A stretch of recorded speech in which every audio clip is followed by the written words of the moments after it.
Evo, ja se zovem Josip Culovčan, dolazim iz Podravine, konkretno iz jednog malog mjesta pokraj rijeke Drave, Podravske Sesvete. Pisanice radim već desetljećima. Došao sam na ovaj festival u Dubrovnik upravo da pokažem tradicijsku baštinu Podravine.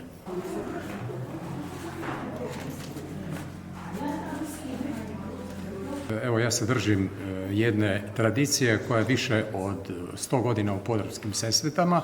Radi se o oslikavanju pisanica na tradicionalni način pčelinjim voskom, bojanje u 4 boje, što je karakteristika samo za Podravske Sesvete u Podravini. Znači podloga bijela, žuta boja, crvena i crna.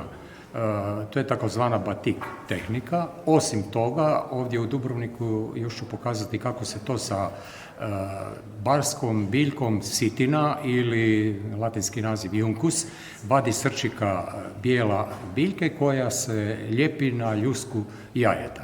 Znači to je takozvana tehnika oplitanja setincem.